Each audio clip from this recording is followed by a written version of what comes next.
Hi everyone, I'm Nick. Welcome to our new pronunciation lesson. In today's lesson, we're going to learn about word stress. I'm going to answer 3 questions. What is word stress? Why is word stress important? And how do we know where to put the stress? Are you ready? Let's go! Firstly, to understand word stress, you need to know syllables. A syllable is a unit of pronunciation. A syllable can be part or all of the word. All words have syllables. Some words have 1, 2, 3, or more syllables. Look at the table to see some words and the number of their syllables.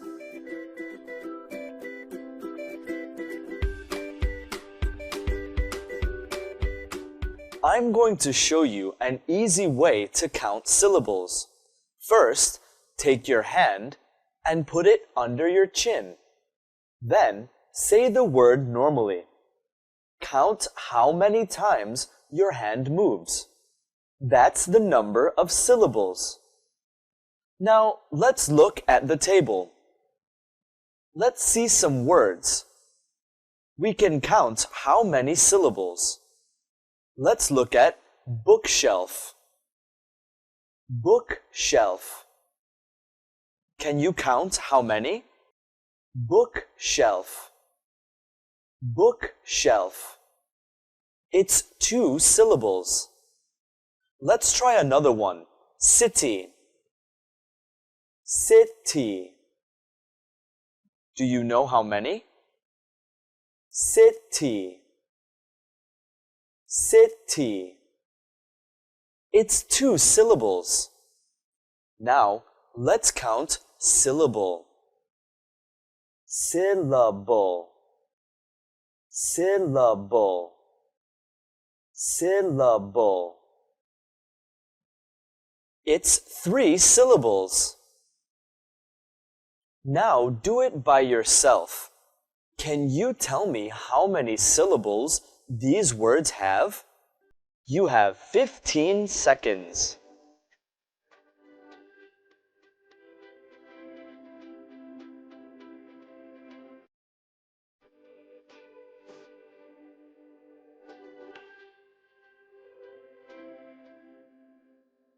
Have you got the answers? Let's check. Class has 1. Friend has 1. Village has 2. Address has 2. Did you get all of the answers correct? Good job! Counting syllables is easy, right? Now we know syllables and how to count them. Let's go back to the topic for today. Word stress. In English, we do not say every syllable with the same strength. We stress parts of the word by saying a syllable longer, louder, and with a higher pitch. We do this to stress the syllable. Let's listen to a few words. Bookshelf. Syllable. City. Village. Address. Listen again. Bookshelf. Syllable. City. Village. Address.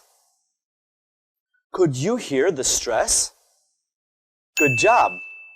Remember, to stress a syllable, you say it longer, louder, and with a higher pitch. Now let's look at another word. Desert.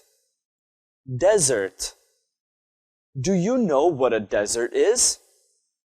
This is a desert.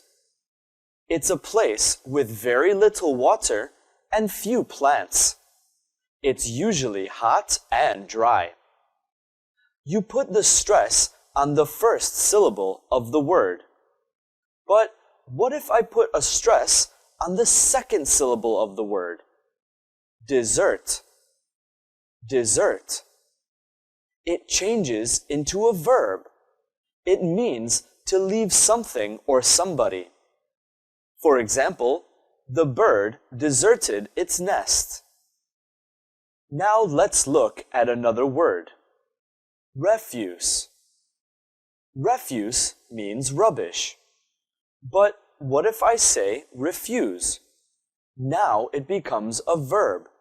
It means that you don't want or won't do something. Let's see an example.